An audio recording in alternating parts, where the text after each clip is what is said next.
Vamos orar mais uma vez? Coloque seu coração diante de Deus agora, fale com Ele, faça a sua oração, não espere pela minha, mas construa a sua oração. Fale com Deus das suas queixas, das suas necessidades, das suas frustrações, também das suas alegrias, mas seja honesta com Deus nessa noite. Fale com Ele. A honestidade talvez seja um dos caminhos mais diretos para a gente alcançar o coração de Deus. Quando a gente não corta voltas para falar com Deus, nós temos um acesso ao coração dele para as nossas vidas. Pai, queremos bendizer o teu nome, Senhor. Não temos palavras para te agradecer, para bendizer o teu nome, para te louvar. Deus, para te dizer o quanto, Senhor, somos gratos pela tua presença nas nossas vidas. Queremos te louvar porque o Senhor não desistiu de nós. Mesmo quando alguns de nós já tínhamos desistido, Senhor, o Senhor permaneceu na mesma posição e com os mesmos sonhos a respeito da nossa vida. E nessa noite, nessas noites que virão, Deus, eu peço que o seu Espírito se derrame sobre nós. Nos conduza, Espírito Santo, de uma maneira agradável, profunda, transformadora, reveladora. Senhor, que possamos em nome de Jesus experimentar coisas novas, diferentes, viver coisas diferentes na sua presença. Nos lidera, Espírito Santo, nos leva para onde nós precisamos ir. Fala conosco e nos ajuda em nome de Jesus. Amém e amém. Se você puder abrir a sua Bíblia no livro de João, no capítulo 4, livro de João, capítulo 4, nós vamos ler um texto do versículo 1 ao versículo 26. Esse texto é bem conhecido e ele fala da história da mulher samaritana. Essa mulher que teve um encontro com Jesus, na verdade foi Jesus que foi ao encontro dessa mulher, mas um encontro que mudou para sempre a vida dessa mulher. O destino da mulher samaritana foi até aquele dia onde ela chega na beira daquele poço, para fazer o que ela fazia rotineiramente. Ela não mudou, ela não alterou o rumo da vida dela no sentido das práticas que ela tinha, mas aprouve a Deus naquele dia se encontrar com ela e mudar a história dela, e nós vamos entender um pouquinho esse contexto nessa noite. João capítulo 4, do versículo 1 ao versículo 26, a Bíblia diz assim: quando, pois, o Senhor veio a saber que os fariseus tinham ouvido dizer que ele, Jesus, fazia e batizava mais discípulos que João, e se bem que Jesus mesmo não batizava, e sim os seus discípulos, deixou a Judéia, retirando-se outra vez para a Galiléia. E era-lhe necessário atravessar a província de Samaria. Chegou, pois, a uma cidade samaritana chamada Sicar, perto das terras de Jacó, que Jacó dera ao seu filho José. Estava ali a fonte de Jacó. Cansado da viagem, assentara-se Jesus junto à fonte por volta da hora sexta. Nisto veio uma mulher samaritana tirar água. Disse-lhe Jesus: dai-me de beber, pois os seus discípulos tinham ido à cidade para comprar alimentos. Então lhe disse a mulher samaritana: como sendo tu judeus, pedes de beber a mim que sou mulher samaritana? Porque os judeus não se davam com os samaritanos. Replicou-lhe Jesus: se conheceras o dom de Deus, e quem é o que te pede dar-me de beber, tu lhe pedirias, e ele lhe daria água viva. Respondeu-lhe ela: Senhor, tu não tens com que tirar, e o poço é fundo. Pois onde tens água viva? És tu porventura maior do que Jacó, nosso pai, que nos deu o poço, do qual ele mesmo bebeu, e bem assim os seus filhos e o seu gado? Afirmou-lhe Jesus: quem beber dessa água tornará a ter sede. Aquele, porém, que beber da água que eu lhe der, nunca mais terá sede. Pelo contrário, a água que eu lhe der, lhe será nele uma fonte a jorrar para a vida eterna. Disse-lhe a mulher: Senhor, dar-me dessa água, para que eu não venha mais, ou não tenha mais sede, nem precise vir buscá-la. Disse-lhe Jesus: vai e chama o teu marido e vem cá. Ao que lhe respondeu a mulher: não tenho marido. Replicou-lhe Jesus: bem disseste, não tenho marido, porque 5 maridos já tivestes, e esse agora que tens não é o teu marido. Isso dissestes com verdade. Senhor, disse-lhe a mulher: vejo que tu és profeta. Os nossos pais adoravam nesse monte, vós intentando dizeis que é em Jerusalém o lugar onde se deve adorar. E disse-lhe Jesus: mulher, podes crer-me que a hora vem, quando nem neste monte, nem em Jerusalém adorareis. Mas vem a hora, e já chegou, em que os verdadeiros adoradores adorarão ao Pai em espírito e em verdade. Porque são estes que o Pai procura, que os seus adoradores.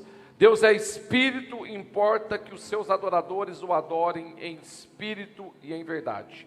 Eu sei, respondeu a mulher, que há de vir o Messias chamado Cristo. E quando ele vier, nos anunciará todas as coisas. Disse-lhe Jesus: sou eu quem falo contigo. Irmãos, é interessante esse encontro de Jesus com essa mulher samaritana. Mas para a gente entender esse texto, nós precisamos, queridos, ver o transfundo histórico de toda essa situação. Em que momento Jesus encontrou aquela mulher? Por que os judeus não conversavam com os samaritanos? O que na verdade Jesus estava fazendo? Jesus estava simplesmente se encontrando com uma mulher que estava passando por um problema, ou Jesus estava mexendo nas raízes, não só emocionais, espirituais, mas culturais também daquela mulher. Quando a gente pensa em transformação, nós não podemos pensar em coisas superficiais. O grande problema da maioria de nós que somos cristãos é que a gente vive espiritualizando o comportamento. A gente, quando pensa em libertação, nós temos que pensar que nós somos um ser humano integral, corpo, alma e espírito, que nós temos uma história, que nós temos uma família, que nós temos uma série de comportamentos que nos acompanharam a vida toda. Mas veja bem, Jesus estava indo em direção ao norte. Deus te usou agora, hein, profeta? Por isso que as mulheres estão dominando o mundo, né? Elas enxergam de longe. Veja bem então, Jesus está indo em direção ao norte. Havia 3 estradas para que Jesus pudesse fazer esse trajeto do sul ao norte. Uma das proximidades da costa era um caminho, o outro através da Pérea, e esta opção que passava pelo centro de Samaria. Então Jesus tinha 3 possibilidades. Quando a gente olha para a história, é interessante que Jesus ele opta por passar pela província de Samaria. Esse ali, queridos, apesar de ser o caminho mais curto, porém era o mais evitado, justamente por causa do conflito entre os judeus e os samaritanos.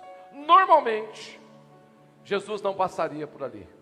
Mas é interessante que Jesus opta por passar justamente por aquele lugar. Queridos, Jesus faz questão de se aproximar de nós quando todos se afastam da nossa vida. Como é interessante que Jesus sempre está escolhendo ir na nossa direção. Não importa o lugar que a gente esteja, não importa a condição que a gente esteja, não importa o contexto da nossa vida. É interessante que muitas vezes, e não são poucas as pessoas, que perderam a perspectiva de uma restauração, de uma cura, de uma libertação, de uma transformação. Não são poucas as pessoas que acreditam que por conta do contexto que ela vive, Deus não pode alcançá-la. Algumas já até desistiram e se conformaram com a situação que estão vivendo. Algumas já estão dizendo: olha, a minha vida é assim mesmo e eu vou ter que pagar esse preço para o resto da vida. E alguns preços realmente a gente vai ter que pagar. Mas na maioria dos casos, queridos, Deus está indo na nossa direção. Deus tem uma solução para o nosso problema. E uma das coisas que nós precisamos restaurar, e eu acredito que esse é o primeiro passo que Deus quer nos levar nessa noite, queridos, é a expectativa de que Deus possa fazer algo pela nossa vida, independente do estado que a gente esteja. Não importa o tamanho da sua causa. Não importa qual é a situação, não importa o seu desafio, não importa se ele envolve uma cultura, uma pessoa, um pensamento, um sentimento, não importa. O fato é que em algum momento Jesus escolhe vir na nossa direção, como escolheu vir na direção da vida daquela mulher. Jesus marcou esse encontro de mulheres, Ele te trouxe até aqui, e esse é o poço onde Jesus encontrou com aquela mulher nessa noite. Ele sabe do seu problema, Ele sabe da sua dificuldade. Talvez essa seja sua rotina, talvez assim como essa mulher, todos os dias ia àquele poço há anos. Você tem ido para os cultos, você tem orado, você tem buscado resposta de Deus e você tem dito para você mesma: eu acho que não vai acontecer. Mas hoje nesse poço, Jesus marcou um encontro com você.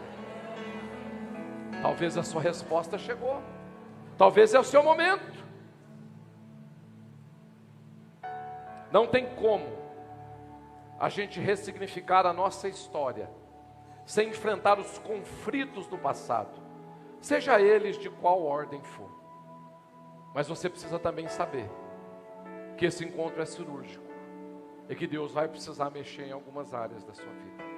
Vai precisar tocar alguns pontos que talvez seja desconfortável. No versículo 4 lemos, a Bíblia diz que lhe era necessário passar por Samaria. Escute, a agenda de Jesus começa no céu, a seu favor, na sua direção. Jesus não estava escolhendo o melhor caminho, Ele estava escolhendo uma pessoa que Ele gostaria de alcançar. O que inspira o coração de Deus, queridos, não é a facilidade ou a dificuldade do seu problema, é você. Não importa, para Ele não importa se o caminho é mais curto ou mais longo, não importa quantos anos existe o problema, o que importa para Ele é ter um encontro com você e restaurar a sua alma. Então vamos entender quem eram os samaritanos, a origem desse povo. Com a morte do rei Salomão, em 931 a.C., Israel foi dividido em 2 reinos. As 12 tribos se tornaram 2 reinos. E aí a gente tem o reino do norte, que é Israel, e o reino do sul, que é Judá. Os 2 reinos, ambos foram levados cativos para a Babilônia. O reino do norte, Israel, no ano de 722 a.C., e foi levado cativo pela Síria. Sargão II deportou os israelitas de posses e povoou a terra com estrangeiros, trouxe gente estranha para o meio do povo, os quais se casaram então com as israelitas sobreviventes, formando um povo racialmente híbrido, misturado, religiosamente sincrético, ou seja, eles não tinham mais a mesma religião, a mesma crença, uma fusão de diferentes religiões. Por isso que julgo desigual nunca dá certo, irmãos, vai dar uma zebra danada. E aí, em 585 a.C., o reino do sul também, Judá, Israel, o reino do norte já tinha sido cativo, agora o reino do sul também é levado cativo, foi levado para o cativeiro e desta feita para a Babilônia. O que aconteceu é que depois de 70 anos que os 2 reinos estavam levados cativos, os judeus retornam para a sua terra para reconstruir o templo e edificar novamente a cidade de Jerusalém. Os samaritanos, que foi justamente a mistura do povo judeu com aqueles povos que vieram quando foram povoadas as terras, tentaram fazer uma aliança com os judeus que retornaram, mas eles foram totalmente rejeitados, e por esta questão racial, não tanto pela questão racial, mas pela apostasia, porque os judeus criam que se você não fosse um judeu puro, você não poderia adorar a Deus. E agora vem então os samaritanos. E os samaritanos então, enciumados, fizeram de tudo para atrapalhar a reconstrução do templo. Quando você lê sobre a reconstrução do templo, você vai ler sobre uma oposição. Quem era essa oposição? Os samaritanos. Porque eles eram endemoniados? Não. Porque eles foram rejeitados pelos judeus. Quando lemos lá em Esdras 3 e 4, percebemos então que esse ódio dos samaritanos crescia cada dia mais. E aí quando mais tarde, por volta de 440 a.C., Neemias vem para da Babilônia, com o propósito de reconstruir os muros de Jerusalém, então os samaritanos se tornam os seus principais opositores. Então, na verdade, queridos, os opositores à construção dos muros de Jerusalém de Neemias eram os samaritanos, o povo que os judeus não permitiu fazer parte do grupo deles quando eles voltam para o cativeiro. Então esse era o contexto. Por volta de 400 a.C., os samaritanos exigem um templo rival no monte Gerazim. Então eles pedem um templo só para eles, já que eles não poderiam adorar com os judeus. E esse templo, no final do século II a.C., foi destruído por João Hyrcano, o governador da Judéia. Então essa combinação de eventos estimulou uma ferrenha animosidade entre judeus e samaritanos. Nos dias de Jesus, e aí chega Jesus na história, e a mulher samaritana. A mulher samaritana, Jesus judeu. Então eles se odiavam praticamente. Eles não podiam se falar, eles não podiam se ver, eles eram inimigos. Então nos dias de Jesus, esse muro de separação, essa parede de inimizade entre judeus e samaritanos, era uma barreira quase que intransponível. E esse é o pano de fundo dessa passagem da mulher samaritana. Quando a gente lê esse texto, a gente acha que Jesus encontrou uma mulher no poço e falou com ela. Irmãos, Jesus estava enfrentando uma cultura, uma história, um problema que vinha quase 1000 anos para trás. Jesus não estava mudando a vida de uma mulher, Jesus estava mudando a história de um povo através de uma mulher. Você não tem a mínima ideia do que você guarda dentro de você. Você não tem a mínima ideia de que se Deus te tocar da maneira correta e te sarar, o que pode estar envolvido na sua vida.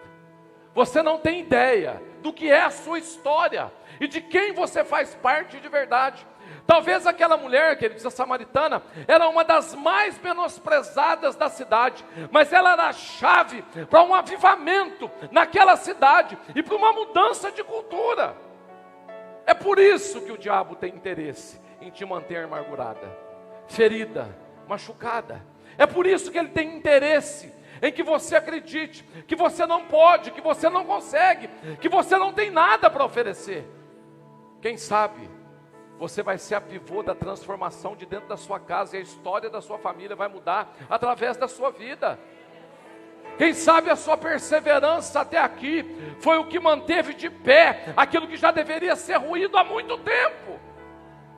Quantas cunhas o diabo tentou colocar na sua família, na sua casa, na vida dos seus filhos, no seu relacionamento conjugal. E você perseverou. Como aquela mulher, dia após dia, com uma história trágica, mas ela estava naquele poço para buscar a sua água. Entenda, é nesse lugar que Jesus entra para resgatar essa mulher. E aí então o termo da história de Jesus e a mulher samaritana. Um rabino jamais, de modo algum, poderia conversar com uma mulher em público, ainda que ela fosse a sua esposa. Um rabino, se ele fosse conversar com a mulher dele, ele conversaria em casa. Na rua eles não poderiam ter contato nenhum. E aí chega Jesus. Jesus não só conversou com aquela mulher, mas ele foi além. Ele pediu a ela um favor. Irmãos, como que um homem que se denomina um mestre pede para uma mulher samaritana, que era totalmente menosprezada, considerada praticamente abaixo de zero, alguém que não tinha nada para oferecer a não ser o seu trabalho, e agora chega um rabino, um mestre, e fala para ela: você pode me ajudar? Quantas vezes você acreditou que você não tem nada para dar? Quantas vezes que te falaram que tudo que você faz não é bom, não presta? Quantas vezes você acredita nessa verdade? Quantos ministérios você não pegou na igreja porque você acreditou nessa mentira de Satanás? quando ele diz: não, você não é capaz, você não pode, você não consegue. E entretenimento disso, Deus está te falando: foi eu que te escolhi, foi eu que te chamei. Mas aí vem a pergunta: mas pastor, então por que eu não consigo ouvir? Porque talvez a sua história não deixe você ouvir. São anos de escravidão, são anos de mentira, são anos de você sendo subjugada, na mente, no coração, na alma. Jesus estava aqui, queridas, reescrevendo, não só uma história, mas costumes, tradições. Veja bem, a quebra dessa regra por Jesus podia significar para a cultura o fim da sua reputação, ou seja, Jesus estava trazendo uma contracultura. Jesus estava dizendo o que ninguém estava dizendo. Jesus estava falando para aquela mulher o que ninguém nunca havia dito. Os seus maridos, os antecessores, abandonaram aquela mulher, por talvez achá-la incapaz, por talvez olhar para ela e dizer: você não tem condição. E agora chega Jesus e começa a dizer o contrário. Essa mulher começa a entrar em parafuso. Ela começa a dizer: quem é esse cara? O que esse cara quer comigo? Será que vai ser o meu 7º marido? Ele é até charmoso, me tratou bem, eu acho que eu acertei a mão dessa vez. E para complicar a história, irmãos, a mulher samaritana não era bem uma boa companhia. Ela tinha uma vida moral reprovada pela lei, já tinha tido 5 maridos e agora vivia praticamente com um amante, porque o homem que ela vivia, Jesus fala, ele não é seu. Se não era dela, era de alguém. Entende? Era uma mulher desprezada, sofrida, abandonada, mas Jesus olha para aquela mulher com um olhar totalmente diferente. Jesus diz: eu não te vejo da forma que todo mundo te vê. Eu consigo te olhar diferente. Jesus não avalia aquela mulher pelo seu passado, pelo desenho, pelos padrões da sociedade, pelos padrões da religião. Ele vê nela o que ninguém via, quem realmente ela era. Uma missionária, uma mulher que ia trazer o avivamento para uma região e para uma cidade. Apesar da conversa de Jesus com a mulher samaritana ter todo esse cenário religioso como pano de fundo, Jesus supera todos esses obstáculos, vence todas as barreiras, triunfa sobre os preconceitos, porque ele queria alcançar o coração daquela mulher. Jesus sabia exatamente, queridos, o porquê que ele estava ali, o porquê que ele tinha que passar por Samaria. Nós podemos muitas vezes entregar os pontos, e às vezes a gente até faz, nos conformarmos com uma situação, mas Jesus jamais, ele não desiste de nós. A nossa história, por pior que seja, pode ser ressignificada pelo poder do Espírito Santo de Deus. Não existe barreiras para Deus. Sabe por que eu estou te falando isso nessa noite, queridos? Porque às vezes a gente tem muita desculpa. Você está vendo que talvez as desculpas da mulher samaritana fossem extremamente consistentes para ela continuar vivendo o que ela estava vivendo? Você está vendo que a história, a tradição, a religião explicavam o que ela estava vivendo, queridos? O problema é esse. A gente tem muitas explicações para nos conformar com o estilo de vida que a gente vive. E se nós queremos uma mudança, nós temos que abrir mão das nossas explicações, e nós temos que confiar em Deus. William Hendrick, ele diz que se alguém deseja penetrar o coração de alguém, ele pode usar 2 métodos para fazer isso. Pode lhe fazer um favor ou lhe pedir um favor. Irmãos, Jesus podia ter feito um favor para aquela mulher, podia ter dado algo, orado, podia ter feito alguma coisa, mas por que ele pede um favor para aquela mulher? Porque você não ajuda uma pessoa que tem baixa estima dando alguma coisa para ela, mas é despertando nela o que ela pode fazer, é destrancando o dom dessa pessoa. Talvez você encontrou muitas pessoas pela sua vida, que olhou para você e disse: tadinha, como você tem sofrido, olha para a sua vida. Irmãos, Jesus não vai fazer isso com você, muito pelo contrário, Ele vai te fazer, você não é isso, e você pode ser muito melhor do que isso. Então levanta e anda em nome de Jesus. A gente se acostumou com isso.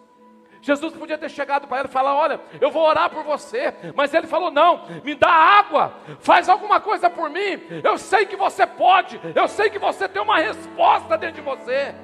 Eu sei que no caminho, quando você vem para cá todo dia, algo borbulha dentro do seu coração. Há algo dentro de você, queridos, que precisa sair para fora em nome de Jesus. E você precisa parar de fugir disso. Você precisa parar de fugir do seu dom, do seu chamado, do seu ministério. Entenda uma coisa em nome de Jesus: parte da sua cura virá quando você começar a servir os outros com aquilo que já foi curado na sua vida. Sabe por que muitos de nós não continuamos o processo de cura no nosso coração? Porque quando Deus começou a nos curar, nós estagnamos e ficamos no mesmo lugar. Sabe por que a gente depende sempre do outro congresso? Porque o que a gente aprendeu no congresso passado, a gente não colocou em prática. A gente falou: quando Deus acabar de me curar, aí sim eu vou me levantar e vou fazer a obra do Senhor. Queridos, isso não é um princípio, queridos. O princípio é: entra com o que você tem, faça com o que você tem agora, e Deus no processo vai acrescentando e vai te curando. E o que Jesus pediu para ela foi: me dá água. Por quê? Porque ela tinha água para dar. Se talvez Jesus pedisse um sermão, uma palavra, uma oração, ela não tinha.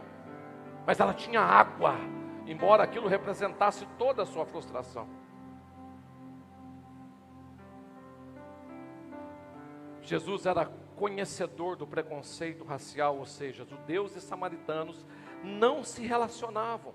E sendo um homem e uma mulher, impossível essa possibilidade, mas Jesus vai a essa mulher propositadamente, mudando a sua agenda para atender a agenda dos céus. Jesus se identificou com aquela mulher, Ele deu valor a ela quando todos fugiram. Jesus olhou para ela e falou: olha, você tem água? Eu também tenho água. Isso é identificação, isso é falar a mesma linguagem, isso é olhar para ela e falar: eu sei o que você está vivendo, eu sei o que você está passando, eu sei onde está doendo. Ele não fugiu dela, nem desprezou, mas Jesus olha com simpatia e compaixão para aquela mulher. Ele não julgou, não a condenou, Ele simplesmente foi até onde ela estava. Jesus a fez acreditar que havia algo mais, além de uma simples sede, de uma rotina, de buscar água, de viver uma vidinha, de viver na mediocridade. Jesus olhou para ela e falou: tem coisas maiores que você pode vivenciar. Jesus foi categórico com a mulher samaritana. Ele disse: quem beber dessa água voltará a ter sede. Ou seja, se você não sair desse ciclo, ele vai se repetir novamente. Alguém aqui conhece essa frase? Eu não acredito que eu estou passando isso de novo. Eu não acredito que eu estou vivendo isso de novo. Alguém conhece essa frase? Deus, quando isso vai acabar? Senhor, eu já não aguento mais. Eu já estou no limite das minhas forças. Essa mulher samaritana, queridos, ela não entendeu o que Jesus estava falando. Ela estava mergulhada nos poços da vida. Lucas, no capítulo 4, no versículo 13 e 14, diz: Jesus respondeu: quem beber dessa água terá sede outra vez, mas quem beber da água que eu lhe der, nunca mais terá sede. Ao contrário, a água que eu lhe der, se tornará nele uma fonte de água a jorrar para a vida eterna. A água da vida que Jesus oferece, não vem de um poço comum. É uma dádiva que só o Messias pode conceder. Sabe por que muitas vezes nós não entendemos que Deus pode nos curar? Porque os nossos subsídios são terrenos. Porque a nossa esperança ainda está em alguém, em alguma coisa, e não em Cristo. Porque a nossa esperança está na rotina, está no que a gente vê, está no que a gente sente, no que a gente pensa. Irmãos, o tempo tem o poder de fazer isso com a gente, de nos enclausurar nessa rotina, de dizer para a gente: não vai funcionar, olha a sua volta, não tem estrutura, não tem cabimento, não tem condição, como que vai acontecer? Essa mulher não entendia, quando Jesus olha para ela e diz: olha, se você beber da água que eu te der, você nunca mais vai ter sede. Porque a rotina dela era o quê? Pegar aquela água todo dia. E ela acabava, e o pote esvaziava, e ela tinha que voltar de novo, e o pote esvaziava, e ela tinha que voltar de novo. Então Jesus fala: eu quero mudar o ciclo, eu quero mudar o seu dia a dia, mas ela não entende.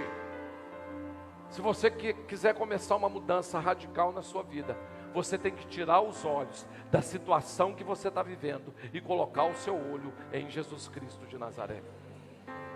Você não pode mais ficar pegado ao seu destino, como se ele fosse fatalístico, que você está condenado a viver essa história.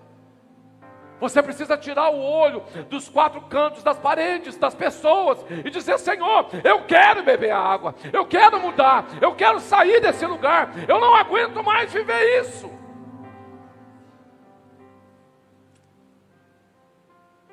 Talvez a mulher samaritana não tinha mais esperança em nada, nem em ninguém, nem mesmo em Deus.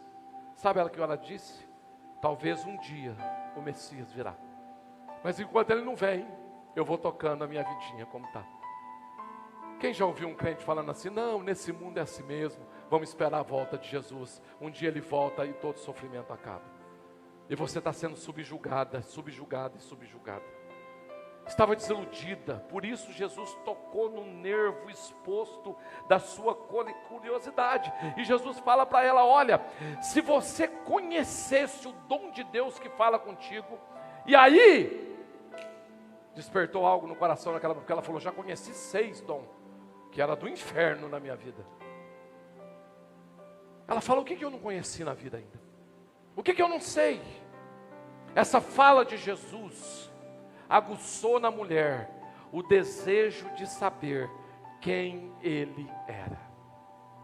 O problema, queridos, é que a gente aceita demais as circunstâncias. Se você conhece o Deus que preparou para você esses dias, se você conhecesse o dom dele na sua vida, você rasgaria o seu coração nesse congresso e sairia daqui totalmente transformada no poder de Deus. Então essa mulher pensa: será que ele é maior do que Jacó, o doador do poço? Porque Jacó salvou a nossa vida, ele abriu esse poço. Talvez a pergunta dessa mulher era: quem Jesus pretendia ser naquele momento da vida dela? E talvez aquela mulher olhou para Jesus e falou: será que Jesus não está entendendo? Será que esse moço não está entendendo a minha história? Será que esse moço não está entendendo que eu vivo isso aqui a vida inteira? Aquela mulher não entendeu, ou não conseguiu entender as palavras de Jesus sobre água viva. Olha para a pessoa que está do seu lado e pergunta para ela assim: olha, o que você não está entendendo? Fala de novo, fala assim: por que você está há tantos anos e não está entendendo? Fala para ela. Fala assim: quantos congressos vai demorar para você entender? Fala para ela.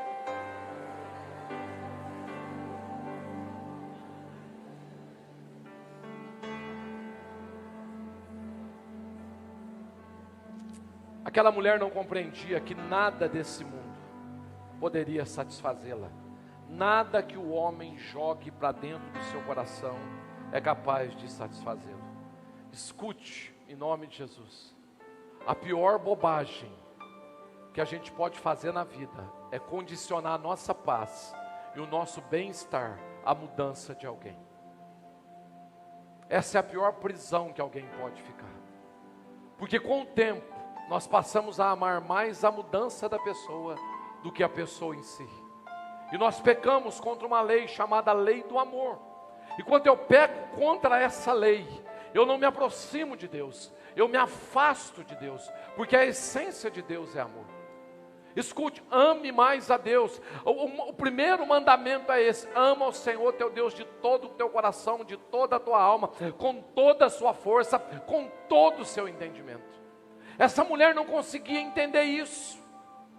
a água do poço de Jacó fica fora da alma e não é capaz de satisfazer as necessidades do nosso coração. Entenda uma coisa em nome de Jesus: muitas das nossas raízes apodreceram, porque com o tempo a gente se tornou codependente do problema de alguém na nossa história. A gente quis tanto e desejou tanto a mudança dessa pessoa, que a gente colocou isso acima do nosso relacionamento com Deus. E a gente tirou Deus do lugar que Ele deveria estar e colocou essa pessoa no lugar. Aquela mulher fez tantas tentativas, tentou de todo jeito. A água do poço de Jacó tinha uma quantidade limitada. Entenda, irmãos, entenda, irmãs, as coisas circunstanciais têm um limite, não podem te levar até onde você vai. Não dependa de ninguém, para que você viva o dom de Deus na sua vida, para que você viva em paz. A paz que Deus nos deu não está condicionada a pessoas e nada nesse mundo. Ele diz: eu vos dou a paz, a minha paz vos dou. A paz de Cristo é fruto de um relacionamento profundo com o Espírito Santo, onde eu posso estar sendo queimado numa fogueira, vivo, que eu vou continuar adorando o nome do Senhor e glorificando o nome dEle, onde nada mais externo me toca. Eu vou estar acima dessas coisas e tudo à minha volta é transformado, porque eu já fui transformada de dentro para fora. Toda transformação radical na nossa vida sempre começa, queridos, com a gente se transformando primeiro, e depois o ambiente à nossa volta muda. Então Jesus toca a consciência daquela mulher. Lucas 4, 16, 18 diz: e ele diz: vá e chama o teu marido. E ela responde: eu não tenho marido. Disse Jesus: você falou corretamente dizendo que não tem marido. O fato é que você já teve 5, e o homem com quem agora você vive não é seu marido. O que você acabou de dizer é verdade. Irmãos, aquela mulher tinha a verdade, mas não tinha a revelação. Talvez você tenha uma verdade sobre o que você está vivendo hoje, mas você não tem uma revelação de Deus sobre o seu problema. Talvez o que falta para nós é uma revelação do céu, é uma palavra de Deus, que vai nos libertar e nos tirar de uma vez por todas desse lugar onde a gente está. Nós temos que pedir isso para Deus. Jesus faz uma transição radical na conversa com a mulher, e aí ele fala para ela: vai e chama o teu marido. Essa transição, porém, tem uma ligação estreita entre o pedido da mulher e a ordem de Cristo. A mulher olha para Jesus e fala: então, se você tem dessa água, me dá. E Jesus diz para ela: então, para eu te dar, eu tenho que resolver o seu problema. Cadê o teu marido? Às vezes a gente chega diante de Deus e pede alguma coisa para Deus. Senhor, muda isso, muda aquilo, faz isso. Eu estou nesse congresso porque eu preciso sarar das minhas raízes. E aí Deus te fala: você quer mesmo? Então deixa eu tocar onde precisa tocar na sua vida. A mulher queria água viva, mas será que ela tinha sede suficiente para recebê-la? Hendrick comenta: essa sede não será completamente despertada, a menos que haja um senso de responsabilidade, uma consciência da necessidade de mudança. Paulo diz: não vos conformeis com esses séculos, mas transformai-vos pela renovação da vossa mente. Irmãos, sabe o que eu sinto no meu espírito nessa noite? E eu posso estar totalmente equivocado, porque eu sou carne e osso, e eu espero que eu esteja. Mas sabe o que o Espírito me comunica? É que muitas pessoas ainda não mudaram, porque no fundo, se acomodaram com a situação que estão vivendo. Elas reclamam, têm um bom discurso, sabe aquela coisa de ficar se vitimizando diante de um problema? E eu não estou aqui menosprezando a dor de ninguém, muito pelo contrário. Mas o que eu estou dizendo aqui, queridos, que uma verdadeira cura, para você ser saciado com a água da vida, você precisa ter a sede correspondente para essa água. O que eu estou dizendo aqui, que enquanto nós estivermos na passividade diante daquilo que a gente está vivendo, irmãos, Deus não vai poder agir na nossa vida. Deus só vai dar um passo na nossa direção quando a nossa sede for o suficiente. E tudo que Ele está permitindo, e talvez você diga para Deus: Deus, eu estou sofrendo muito. Mas no fato, no fundo, não é o sofrimento, é Deus provocando a sua sede. Ele está colocando sal debaixo da sua língua. Aquela mulher precisou de 5 maridos e um 6º casamento frustrado para poder chegar até Jesus. Olha para a irmã que está do seu lado e fala assim: irmã, quanto sal falta ainda?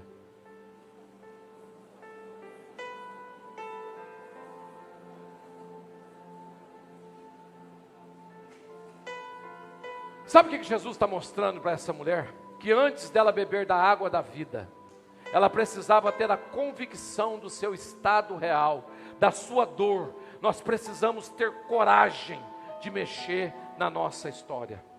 Não há transformação sem entendimento. Jesus destampa tanto o passado quanto o presente da mulher samaritana, preparando o seu coração para receber o dom de Deus. John Charles sustenta que a menos que homens e mulheres sejam levados à consciência da sua realidade e da sua necessidade, nenhum bem poderá ser feito pela sua alma. Consciência, entendimento, indignação. Senhor, eu não quero mais, eu não aceito mais, mas eu não vou ficar só nos meus chavões evangélicos. Se ninguém quer ser curado lá em casa, eu vou ser curado. Se ninguém quer ser sarado, eu vou ser sarado. Se ninguém quer viver vida abundante, eu vou viver a vida abundante. Senão você não vai. Você já viu aquela música que tinha na renovação carismática? Quem lembra? Caminhando eu vou para Canaã. Quem lembra dessa música? Caminhando eu vou para Canaã. Aí tem uma parte que eu amo, que diz o quê? Se você não vai, porque caminhando eu vou para Canaã. Olha para a irmã que está do seu lado e fala assim: irmã, fui.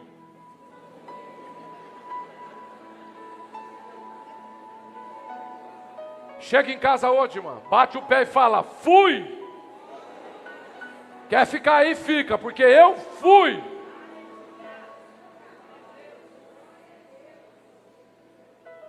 Escute, até que uma pessoa veja a si mesma como Deus a vê, ela continuará sem nenhuma ajuda. Nenhuma pessoa desejará o remédio da graça até reconhecer que está doente. Ninguém está habilitado a ver a beleza de Cristo sem antes ver as suas próprias mazelas. A ignorância sempre leva a negligência a Cristo. A única maneira de preparar o solo do coração para a semente do Evangelho é ará-lo com a convicção da minha realidade.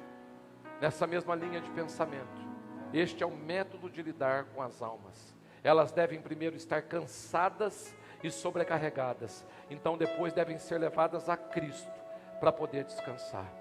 Mateus fala isso lá em Mateus 11, 28. Vinde a mim, todos que estáis cansados e sobrecarregados, e eu vos aliviarei.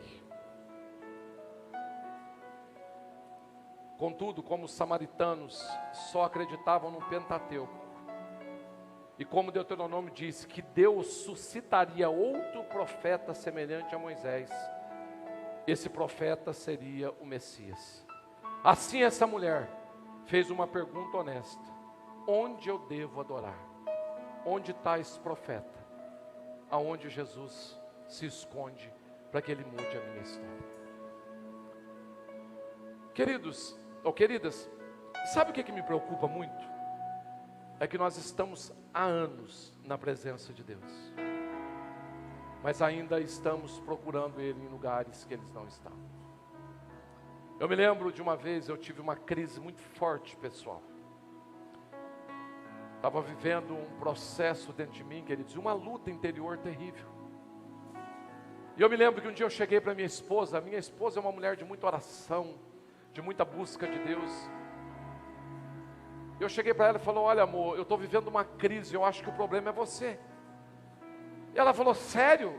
Eu falei: sério.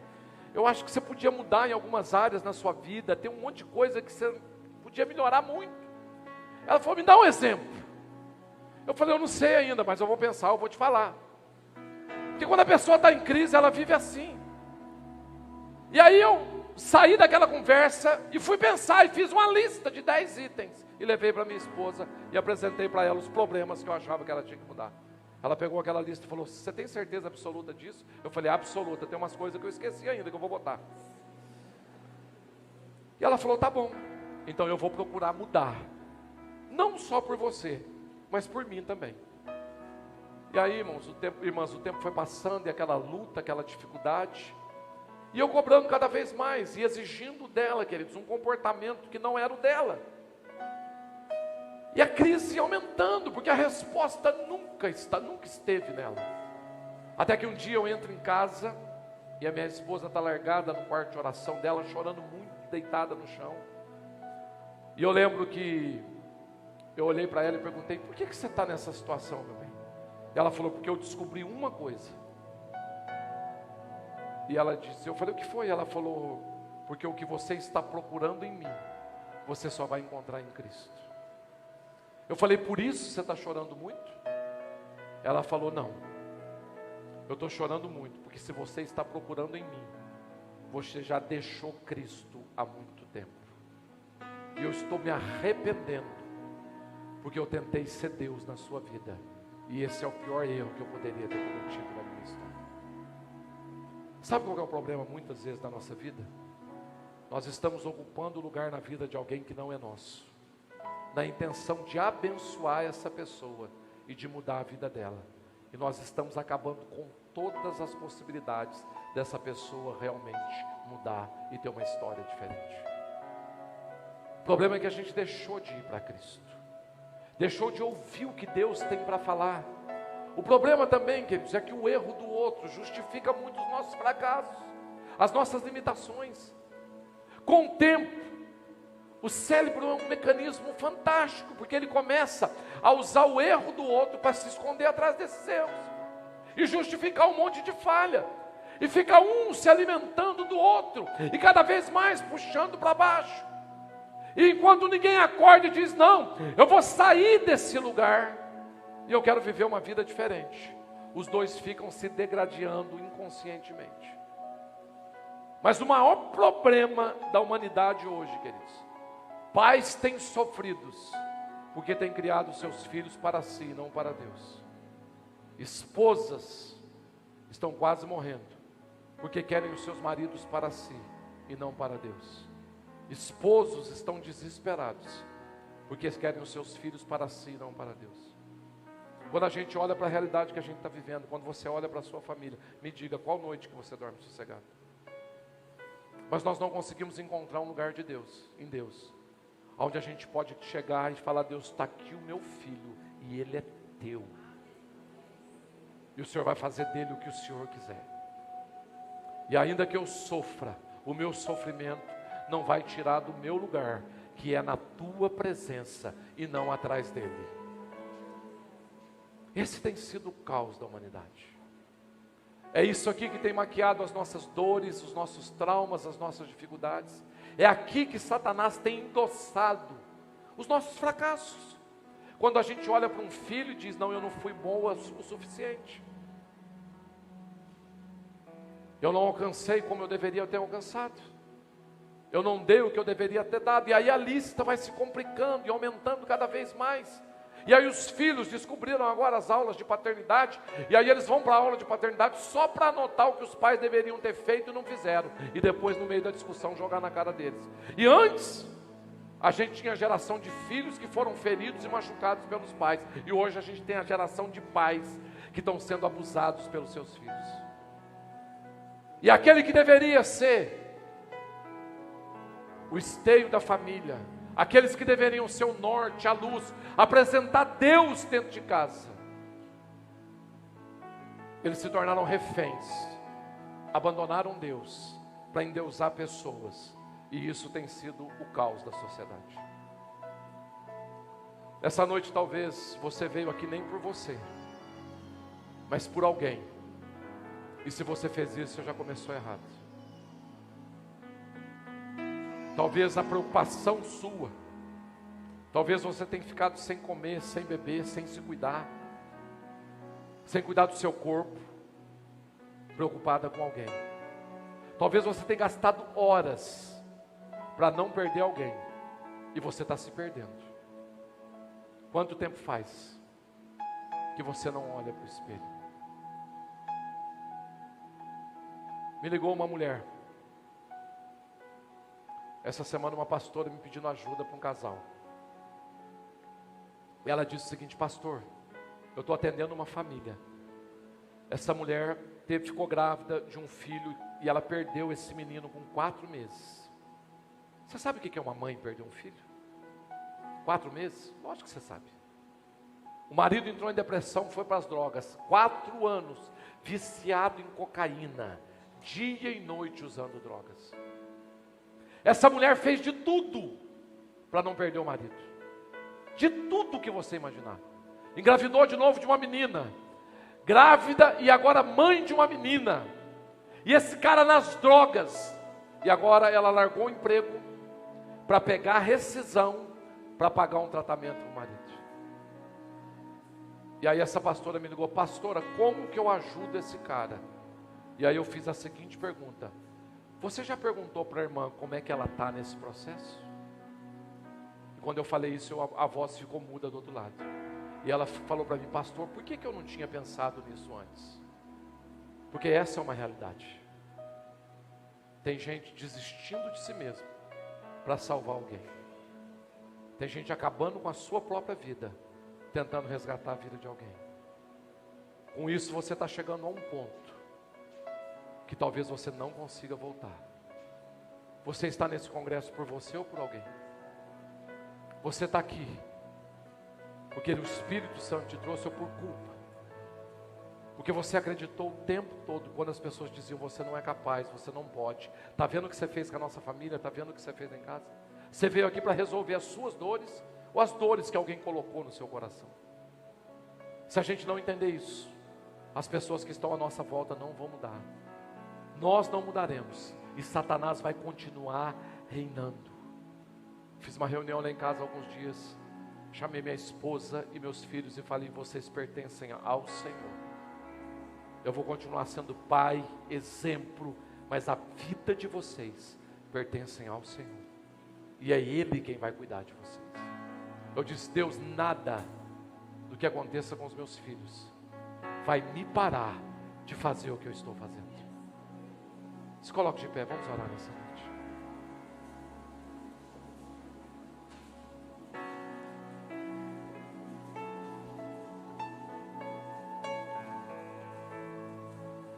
Coloque seu coração agora diante de Deus. E se pergunte: Deus, por quem eu vivo? Para quem eu vivo? Fale com Deus agora e diga: Deus, quando foi que eu parei de viver para o Senhor? Quando foi que eu esqueci de mim em função de alguém? Pastor, o senhor está falando que eu tenho que abandonar minha família? De maneira alguma. Estou te falando que você tem que buscar a Deus em primeiro lugar. Estou te falando que está na hora de você se cuidar um pouquinho, de você olhar para o espelho e se ver de maneira diferente. Porque enquanto você não se vê como Deus te vê, será muito difícil de Deus te levar a esse lugar. Se você trouxe alguém para esse congresso, eu queria te pedir um favor: abra a mão dessa pessoa nesses 3 dias e fala: Deus, eu queria deixar de lado agora a minha lista de pedidos, e eu queria estar aqui só eu e o Senhor para esses dias. Como é que a gente vai dar um remédio para os outros quando a gente está doente? Como é que a gente vai curar alguém quando a gente não é curado? Como é que a gente vai falar de restauração quando nós não conseguimos ser restauradas? Ore e fale com Deus agora.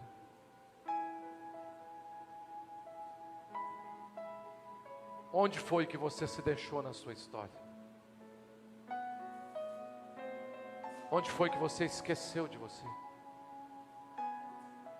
Essa mulher desistiu dela mesma. Anos e anos. E vinha um homem e saía outro, e vinha um e saía outro. e ela vivendo a mesma história.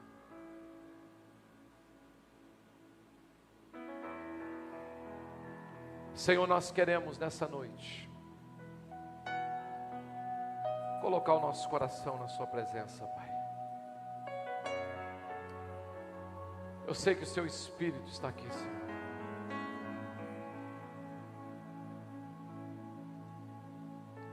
Eu sei que tem gente aqui que há muito tempo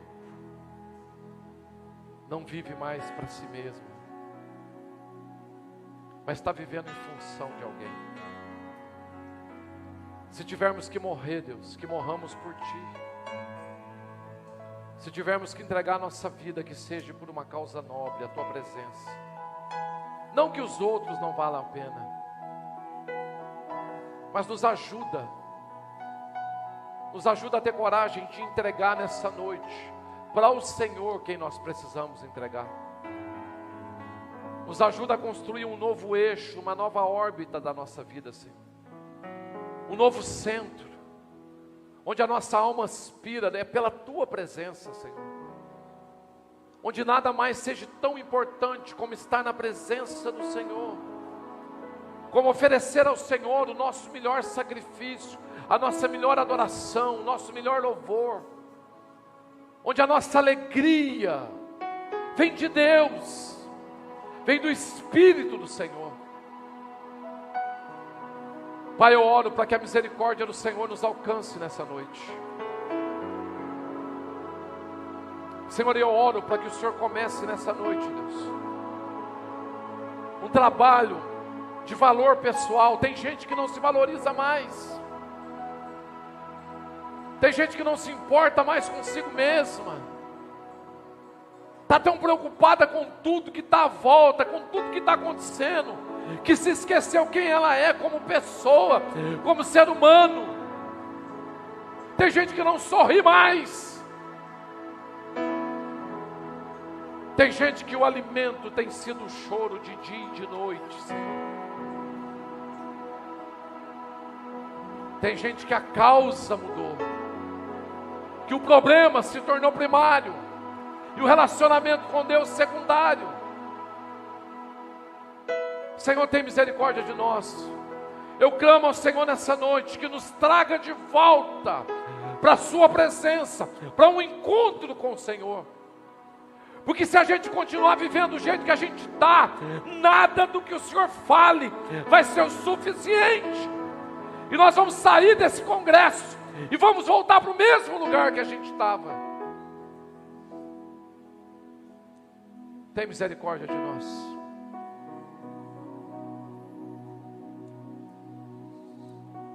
Eu não sei se você precisa deixar alguém na mão de Deus nessa noite. Eu não sei como você tem se olhado ou se visto,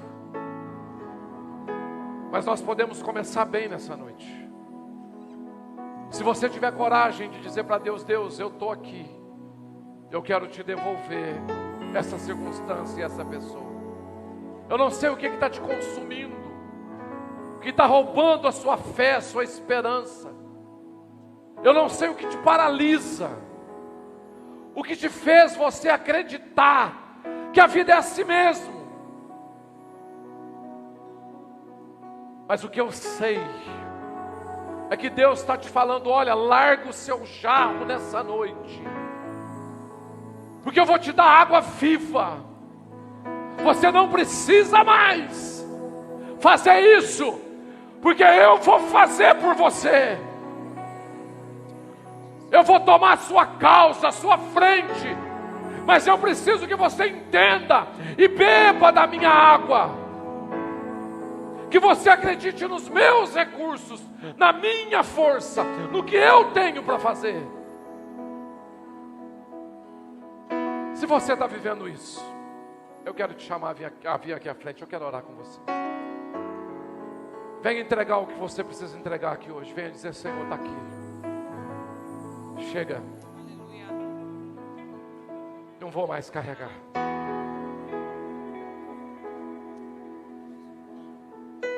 Ore, fale com Deus agora. Diga: Senhor, está aqui. Se você não consegue entregar sozinha, diga: Deus, me ajuda. Me ajuda.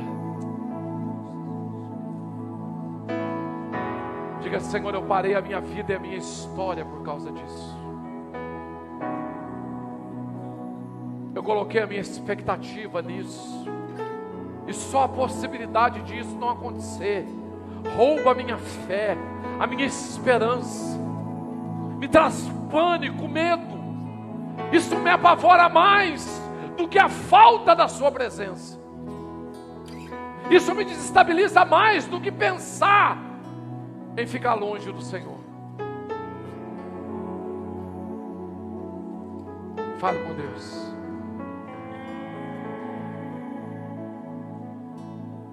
Diga: Senhor, me ajuda. Me ajuda, Senhor. Enquanto o louvor ministra uma música, ore, deixe o Espírito Santo ministrar o seu coração. Deixe Ele falar com você.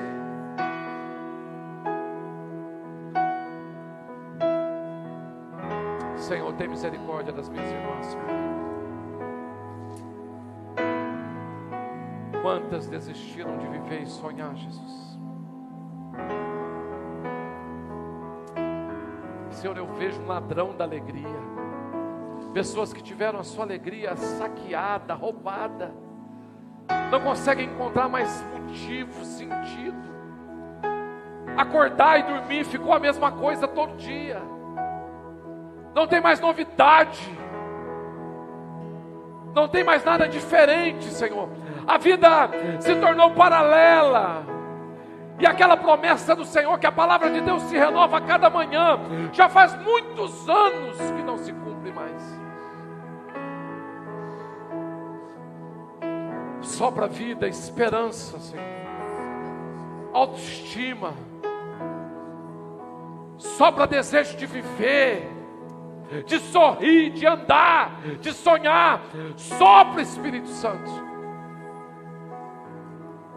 Senhor, eu oro para que essas raízes comecem a ser regadas hoje, e que um broto novo comece a nascer, Pai.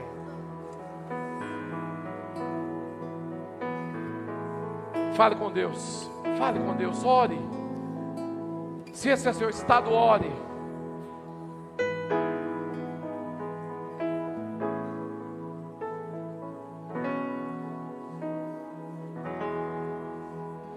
Entre no quarto, feche a porta.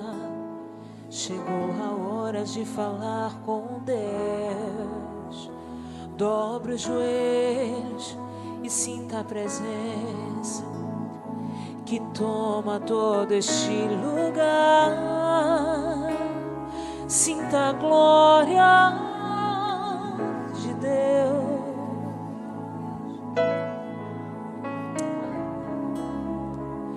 Sinta a glória do Pai. E não se detenha se as lágrimas rolarem e as batidas do seu coração acelerarem. É Ele mexendo no secreto da gente, aleluia. No lugar que ninguém conhece, mas Ele viu e sabe curar. Ele viu e sabe o remédio para curar toda ferida. Jesus, Tua presença é o que eu mais quero. Jesus, Tua presença é o meu remédio. Jesus, eu não quero ouro nem prata, só quero que cuide de mim. Que presença é essa? Presença que mexe e confronta com tudo aqui dentro da gente, que causa mudança na alma e a gente sente. Que eu perca dinheiro, eu perca amigos, só não quero perder Tua presença, Tua presença, tua presença, tua presença, tua presença.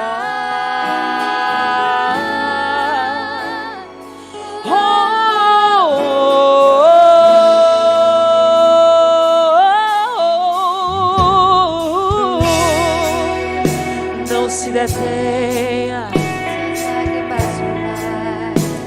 que as batidas do teu coração acelerar. É Ele mexendo no secreto da gente, no lugar que ninguém conhece, mas Ele viu e sabe curar. Ele viu e sabe o remédio. Você pode levantar suas mãos e declarar nessa noite dizendo: Jesus, tua presença é o que eu mais quero. Jesus, tua presença é o meu remédio. Jesus, eu não quero ouro nem prata, só quero que cuides de mim. Eita, que presença é essa? Presença que mexe, confronta com tudo aqui dentro da gente, que causa mudança na alma e a gente sente. Que eu perca dinheiro, que eu perca amiga, só não quero perder tua presença. Tua presença é o que eu mais quero, Jesus. É o meu remédio, Jesus. Eu não quero ouro nem prata, só quero que cuides de mim. Que presença é essa?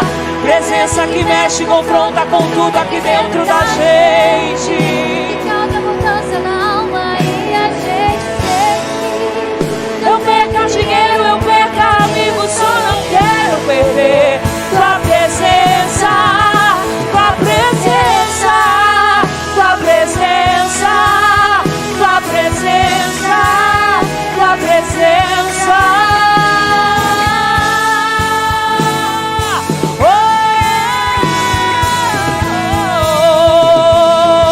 Tua presença, Senhor.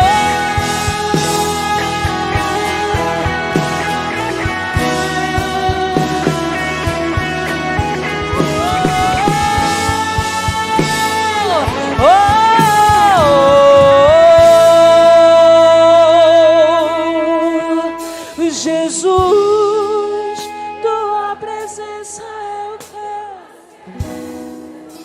Tua presença é o meu remédio, Jesus. Eu não quero ouro nem prata, só quero que cuide de mim. Eita, que presença é essa? Presença que mexe, confronta com tudo aqui dentro da gente e causa mudança na alma e a gente sente. Eu perca dinheiro, eu perca amigos, só não quero perder tua presença.